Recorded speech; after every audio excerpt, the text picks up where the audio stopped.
Innal hamdalillahi wassalatu wassalamu ala Rasulillah. Asyhadu an la ilaha illallah wahdahu la syarikalah wa asyhadu anna Muhammadan abduhu wa rasuluhu wa ba'du. Jamaah Masjid An-Nur yang dimuliakan oleh Allah, kembali kita hadir di masjid, dan perlu diketahui siapapun yang hadir di masjid dalam banyak hadis, dalam banyak dalil, Allah memberikan apresiasi yang bagus bagi siapa saja yang aktif di masjid. Misalnya di masjid ada imam dan muadzin, maka Rasulullah pernah berdoa, Allahumma arsyidil a'immata waghfir lil muadzinin. Ya Allah, bimbinglah para imam masjid dan ampuni dosa-dosa para muadzin. Kemudian di masjid pasti ada petugas kebersihan, maka Ummu Mihjan ketika meninggal dunia menunjuk kuburannya, Rasulullah bersabda, inna hadzal kubura mamlu'atan dzulmatun ala ahliha wa innallaha yunawwiruha bisolati alaihim. Kubur ini sebenarnya gelap, tapi akhirnya Allah memberikan cahaya. Itu komentar Rasulullah kepada Ummu Mihjan yang biasa nyapu membersihkan Masjid Nabawi. Termasuk kalau bapak-bapak bagian dari orang yang peka dengan masjid, mau pulang ternyata ada kipas angin belum dimatikan dulu, ada keran yang masih terbuka sehingga air tumpah, ditutup terlebih dahulu. Orang yang peka dengan apa yang ada di masjid, Rasulullah SAW bersabda, uridat adayya ujura ummati hattal qadat yukhrijuhar rajulu minal masjid. Allah perlihatkan kepada diriku pahala yang Allah berikan kepada umatku, sehingga umatku ini akhirnya masuk surga, termasuk orang yang ketika mau keluar masjid melihat sepotong sampah, dia ambil kemudian dia keluarkan. Cukup peka dengan sepotong sampah yang ada di masjid, orang itu bisa masuk surga berdasarkan hadis ini.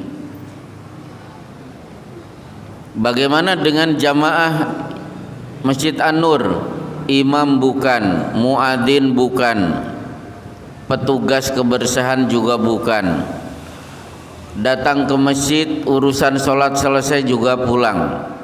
Tidak pernah mematikan kipas angin, tidak pernah mematikan lampu yang masih menyala. Maka Rasulullah SAW bersabda, idza ra'aitumur rajula ya'tadul masjida fashhadu lahu bil iman.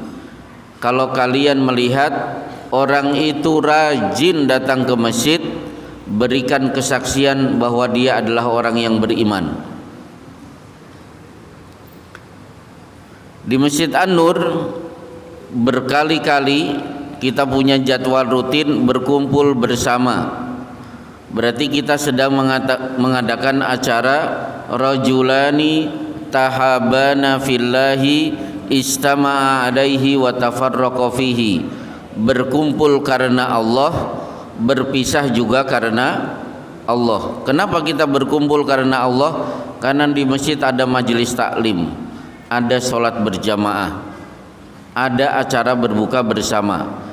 Begitu selesai kita juga akan berpisah karena Allah, masing-masing punya rumah. Acara seperti ini menyebabkan kita masuk sab'atun yudhilluhumullahu yawma la dhilla illa dhilluh, menjadi kelompok yang akan mendapatkan naungan pada hari kiamat. Bahkan kumpulnya bapak-bapak seperti ini, maka Rasulullah bersabda, al-mutahabbuna fiyya lahum manabirun tahtal arsy yagbituhumul anbiya. Orang yang rajin berkumpul karena Allah pada hari kiamat ditempatkan di mimbar-mimbar yang penuh cahaya di bawah arsy, yang para nabi pasti iri dan kagum melihat betapa Allah memuliakan orang yang rajin berkumpul karena Allah. Di masjid ini juga kita sering mengadakan acara untuk menuntut ilmu, majelis taklim. Maka orang seperti ini wa dzakarahumullahu fiman indahu, nama orang-orang yang hadir akan disebut satu persatu oleh Allah di hadapan seluruh malaikat yang ada di langit. Berarti ibu-ibu dan bapak-bapak detik ini sedang terkenal di langit. Tidak peduli di dunia dikenal atau tidak, tapi terkenal di langit karena kita berkumpul dalam rangka duduk mendengar ceramah. Nah, kemudian kita juga berkumpul untuk acara makan-makan. Di sini Rasulullah pernah ditanya, "Ayyul muslimina khair?" Muslim apa yang bagus ya Rasulullah? Beliau bersabda, "Antut imat ta'am wa taqra'us salam ala man arafta wa man lam ta'rif." Rajin memberikan makan, tidak peduli dia miskin atau kaya, dan rajin menyebarkan salam kepada yang dikenal atau tidak dikenal. Berarti Islam juga menganjurkan mengadakan acara di mana ujung-ujungnya acara itu makan-makan, yang makan tidak hanya orang miskin, tanpa melihat dia kaya atau miskin, semua makan bareng. Itu bagian dari kebaikan Islam seseorang. Baik, ibu-ibu, bapak-bapak yang dimuliakan oleh Allah, kedatangan saya awal kemarin di hari Sabtu, berarti sudah seminggu yang lalu. Begitu saya turun dari mobil, kalau tidak salah siang-siang ada perkumpulan IPHI. Leres nggih Pak? Pas acara diawali dengan tadarusan. Kalau tidak salah Pak Senen yang memimpin tadarusan, yang dibaca surat Qad sami Allahu qaulal lati tujadiluka fi zawjiha wa tashtaki ilallah, surat Al-Mujadalah.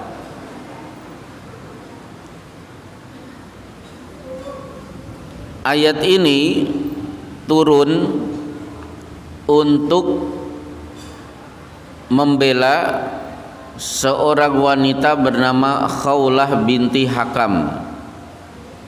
Jadi ibu-ibu yang hamil-hamil, masih mungkin hamil tidak Bu? Ini sudah sepuh-sepuh semuanya yang hadir. Kalau punya anak, punya cucu, silahkan diberi nama Khawlah, K-H-O-U-L-A-H, Khawlah. Wanita yang berteriak suaranya tembus langit ketujuh, itu orang namanya Khawlah. Mau diberi nama anak atau cucu boleh, silahkan. Kenapa Khawlah berteriak? Karena mendapatkan zihar dari suaminya. Apa itu zihar? Zihar itu budaya Arab, di masaran tidak ada. Kalau suami sedang jengkel kepada istri, orang Arab biasa mengucapkan anti kadzohri ummi. Punggungmu statusnya sama dengan punggung ibu kandungku. Itu disebut dengan zihar. Jadi kepala istrinya tetap kepala dia, tangannya, kakinya, perutnya semua masih berstatus istriku. Tapi khusus punggung dia statusnya adalah sama dengan punggung ibuku. Kalau ini sudah terlanjur diucapkan, maka suami tidak boleh campur dengan istri kecuali harus membayar kafarat. Apakah kafaratnya? Kafaratnya persis dengan kafarat suami istri campur di siang hari bulan Ramadan. Apa itu? Fasiyamu syahraini mutatabi'aini min qabli ayyatamasa. Saum 2 bulan berturut-turut. Kalau saumnya sukses, hari ke-50 sukses, hari ke-51 batal, berarti harus diulangi dari awal. Bagaimana kalau tidak kuat saum? Fatahriru raqabah, membebaskan budak. Bagaimana kalau di masaran tidak ada budak? Fa'it'amu sittina miskina, memberi makan 60 fakir miskin. Udah, serial zihar selesai. Kita lihat ayat-ayat selanjutnya. Ayat selanjutnya di surat ini bercerita tentang hukum najwa. Ibu-ibu pasti mendengar ada penyiar namanya Najwa Shihab. Di surat Al-Mujadalah Allah berfirman, innaman najwa minasyaiton. Najwa itu termasuk bagian dari setan. Jadi nama najwa tidak bagus. Jadi tolong ibu-ibu jangan memberi nama kepada anak dengan najwa. Apa itu najwa? Apa itu yang disebut dengan najwa? Misalnya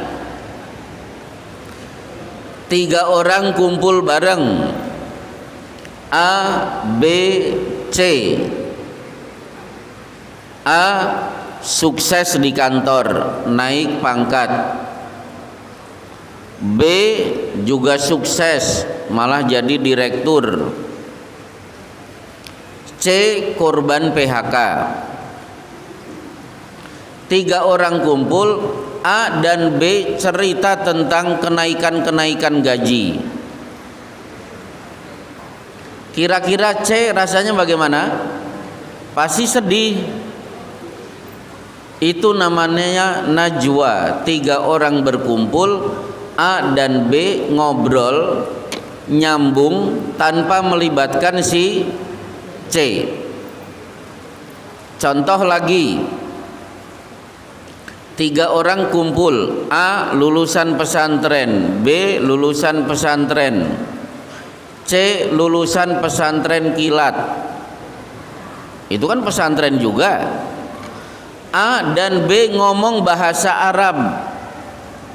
C pelongo-pelongo, bingung ini ngomong apa. Itu disebut dengan najwa. Contoh lagi, A, B, C kumpul. A orang Tasik, B orang Bandung, C orang Masaran, A dan B ngobrol bahasa Sunda. C tidak dilibatkan, itu disebut dengan najwa. Maka innaman najwa minasyaiton. Najwa itu termasuk bagian yang disukai oleh setan, liyahzunal ladzina amanu, tujuannya untuk membuat sedih orang beriman. Jadi ibu-ibu, kalau 3 orang berkumpul, pastikan ngobrolnya seragam, 3-3-nya bisa ngomong. A, B, C orang Masaran, apa yang diobrolkan sambal tumpang, cocok. Nah itu benar. Jangan ngobrol yang membuat salah satu pelongo-pelongo, tidak tahu apa-apa. Baik, najwa selesai, dilanjutkan di surat Al-Mujadalah. Allah bercerita tentang orang yang duduk di majelis taklim. Yarfa'illahu alladhina amanu minkum walladhina utul ilma darajat. Jadi Allah akan mengangkat derajat orang yang menuntut ilmu. Karena ketika ilmu dan harta dihadap-hadapkan, ilmu tetap lebih tinggi. Coba saya tanya ibu-ibu, mana yang ibu pilih? Ibu ditakdirkan hafal 30 juz atau ditakdirkan diberi oleh Allah 3 triliun? Pilih mana, Bu? Hafal Quran pret. Nggak percaya saya. Kalau bahasa masyarakat namanya apa? Komentar nggak percaya itu apa? Gedebus. Wah, gedebus. Ya. Baik. Gedebus apa lagi? Ya udah, paling bagus itu pret. Udah nggak percaya saya. Padahal ketika ilmu dan harta dibanding-bandingkan, itu tidak mungkin bisa dibanding-bandingkan. Kenapa? Ilmu warisan Nabi. Wa innal anbiya lam yurathu dirhaman wala dinaron wa innama warathul ilma. Para nabi kalau mati warisannya bukan uang dinar dan dirham, tapi ilmu. Sementara harta warisan orang kaya. Beda. 2, ilmu tidak mungkin ketinggalan zaman, tapi kalau harta itu bisa kuno. Saya masih ingat di SD diizinkan mencet mesin ketik. Bangganya luar biasa. Begitu ada komputer, ternyata mesin ketik tersingkir. Bangga saya pernah punya komputer. Begitu muncul laptop, provokasi dari teman-teman, hari gini masih megang komputer. Akhirnya komputer saya singkirkan, saya beli laptop. Itu contoh harta bisa ketinggalan zaman. Dulu satu Masaran tahun 80-an, yang punya nomor telepon siapa? Kantor polisi. Alhamdulillah tahun 2002 untuk pertama kali saya masang telepon 02188362338. Saya masih ingat. Begitu muncul HP, telepon tersingkir. Begitu HP yang dulu SMS, datanglah WA, SMS sudah tidak dipakai. Karena HP akhirnya wartel gulung tikar. Ini contoh ilmu pasti ketinggalan harta. Tapi kalau ilmu tidak mungkin ketinggalan zaman. Apa ada pengurus Masjid An-Nur kumpul, mari kita bermusyawarah membicarakan wudu era 2025, kira-kira perlu tidak diganti dengan wudu yang lain yang tidak diajarkan oleh Rasul? Tidak mungkin. Ilmu tata cara wudu yang diajarkan oleh Rasulullah 1400 tahun yang lalu sampai hari ini tetap relevan. Kemudian ilmu tidak bisa ditimbang, tapi kalau harta bisa dihitung. Misalnya Bupati Sragen itu bisa diketahui hartanya berapa, asetnya berapa miliar. Tapi ilmu di kepala saya, ibu-ibu tidak tahu. Paling-paling orang bisa menebak ilmu seseorang berdasarkan gelar S1, S2 atau S3. Meskipun ibu-ibu, bapak-bapak, ternyata hari ini gelar itu tidak otomatis membuktikan kepintaran seseorang. Karena teman saya kuliah ngambil S2 jurusan akidah, saya tanya skripsinya, ternyata skripsinya tentang Nidhamul Hukmi. Saya kaget karena itu pelajaran kelas 2 SMA di Ngruki dulu. Itu pelajaran di SMA kelas 2 dulu saya di Ngruki, ternyata jadi tesis S2 teman saya di jurusan akidah di universitas yang ada di Jakarta.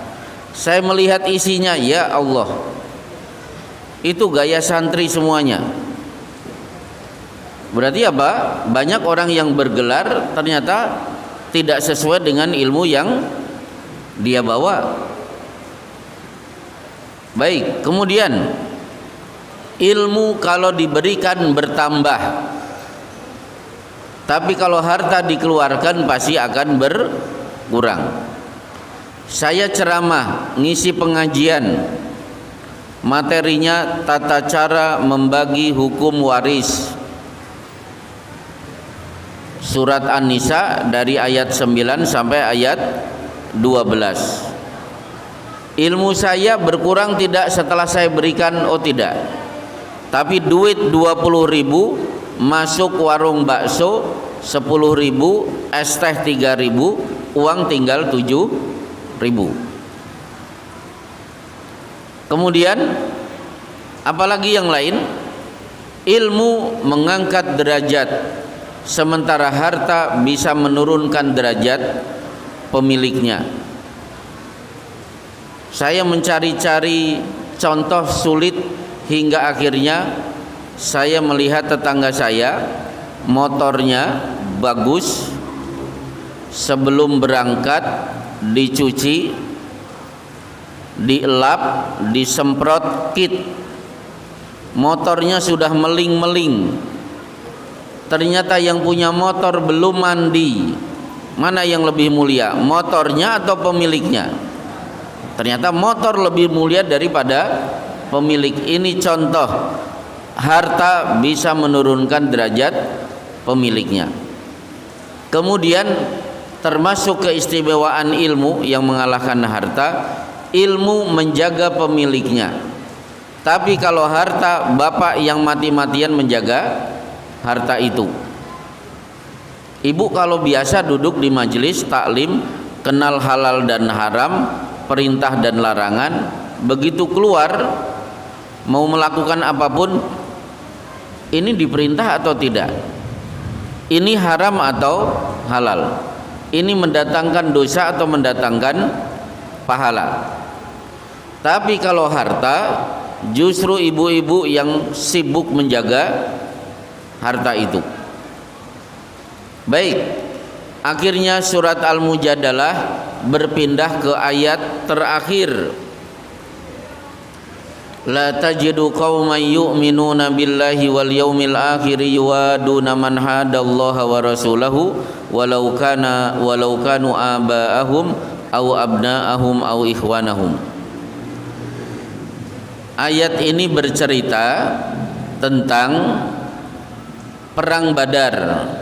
Bapaknya dari Mekah, namanya Al-Jarrah. Anaknya bernama Abu Ubaidah dari Madinah. Bapak yang kafir ketika di Mekah mau berangkat ke medan Badar, mengasah pedang, bersumpah, perang Badar pecah, semua orang beriman aku bunuh, dan yang harus mati pertama kali anakku. Anaknya dari Madinah ngasah pedang, berangkat, bersumpah, semua orang kafir akan aku bunuh kecuali bapakku. Kan beda, bapaknya bersumpah ingin membunuh anaknya, anaknya bersumpah orang beriman, orang kafir harus saya bunuh kecuali bapakku. Betul dia kafir, tapi dia adalah orang tuaku. Pecahlah perang Badar, terjadilah kejar-kejaran antara anak dan bapak. Lama kelamaan anak sadar, ini medan perang, ini pembeda antara hak dan batil, yaumal furqan. Aku harus hadapi bapakku. Akhirnya balik badan, duel bapak dan anak. Hasil akhir kepala bapaknya melayang. Akhirnya kepala bapaknya dibawa oleh si anak. Ya Rasulullah, ini kepala bapak saya. Turunlah ayat ini memuji si anak. Orang yang tegas di medan perang, tidak membedakan itu bapak atau anak. Ulaika kataba fi qulubihimul iman. Allah tulis di dalam hatinya ada iman. Tolong ibu-ibu dan bapak-bapak, apalagi anak muda, ayat ini situasi perang, bukan situasi masaran. Ya, situasi perang, tidak melihat ini bapak atau anak. Mungkin bapak-bapak dan ibu-ibu ngeri, kok anak membunuh bapak meskipun di medan perang. Di Afghanistan lebih mengerikan lagi. Tahun 80-an Afghanistan perang melawan Rusia. Ada ibu-ibu juru masak menyediakan makanan untuk para mujahidin. Ternyata anaknya ibu ini mata-mata Rusia, sering membocorkan tempat-tempat persembunyian para mujahidin, dan banyak mujahidin akhirnya mati ditangkap oleh pasukan Rusia.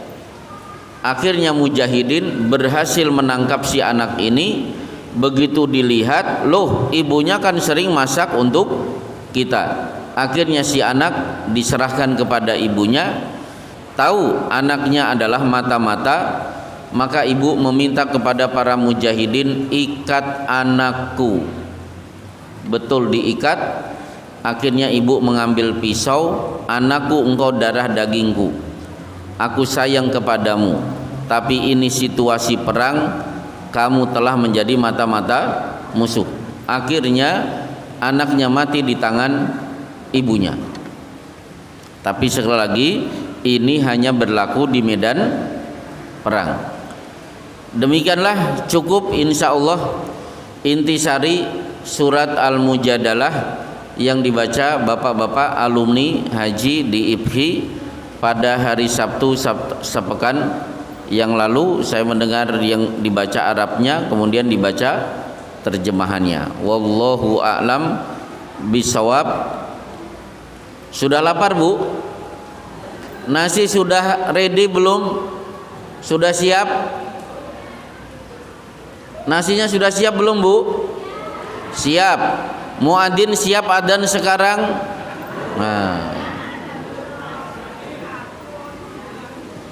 Oh belum. Kira-kira jalan dari sini keluar 8 menit cukup? Cukup ya 8 menit? Cukup.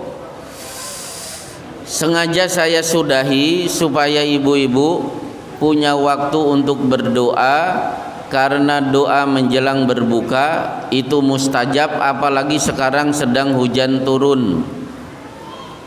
Thintani ma turaddan, ada waktu yang tidak mungkin ditolak doa, wa tahtal matar, ketika hujan sedang turun. Berarti berkumpul dua, hujan turun menjelang berbuka. Wa sallallahu ala Muhammad wa ala alihi wa sahbihi ajmain. Assalamualaikum warahmatullahi wabarakatuh.